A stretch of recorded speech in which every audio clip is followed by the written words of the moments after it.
Well, the reign of a new king. For many years, we've all had a taste of Prince Charles's public service. But who exactly is the man now charged with stabilizing the United Kingdom, having lost its longest-serving monarch?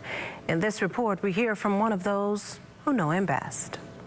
From the day of his birth, Charles Philip Arthur George has been groomed to one day become king. 73 years later, he did. But how does he see life?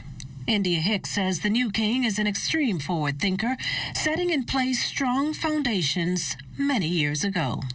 We're in the hands of somebody who really understands how vulnerable the world is right now. He's a very gentle soul. He's a great deep thinker. He's very widely read. He's hugely respected in England. And I think as we've just heard him speak, he will take great strength by having his queen beside him and having Prince William and Catherine take on the roles of Prince and Princess of Wales. Hicks speaks from personal experience. After all, she's the second cousin and goddaughter of the new king. Her mother serving as a bridesmaid in the late Queen's wedding, and her lady-in-waiting for 2 Commonwealth tours. One thing that was fascinating was the moment the Queen actually became Queen, my mother was with her. They were in Africa on that Commonwealth tour, and they were looking at wildlife on the top of Treetops, which was the famous resort that they had been gifted a couple of nights when they were on that tour in Kenya. And she went up the tree as a princess, and she came down the tree as a queen. And my mother went into a deep curtsy, and their relationship changed forevermore. On occasions, as she put it, she too interacted with the late monarch, her sister's godmother. We would see the Queen, but it was always very, very formal. My mother and the Queen were close, and she would call her Lilibet, but for me, she was always Ma'am, or Your Majesty. And but she did have a real twinkle in her eye. She was incredibly witty and great fun. My mother often talks about very amusing occasions that they had together.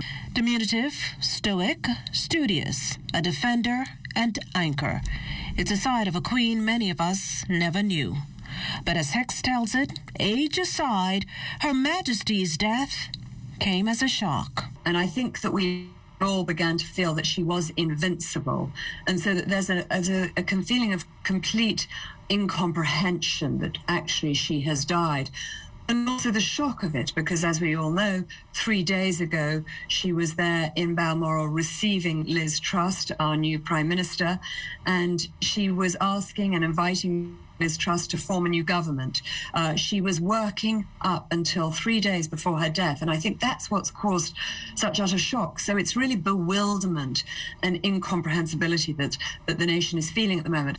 Her fondest memory came at a grand wedding in the English countryside 25 years ago. And I was breastfeeding my son at the time, so I didn't want to not take him with me.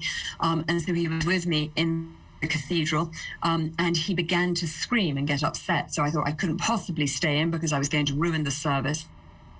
So I went outside the cathedral with him, and then just towards the end of the service, my son had calmed down as a baby, and we went back in, and I stood back on the aisle with him in my arms. And as the Queen came down, she gently tapped me on the shoulder, and she said, "My goodness, he has been most frightfully good, hasn't he?" Of course, she had no idea that we'd had to spend the entire service outside while he was screaming.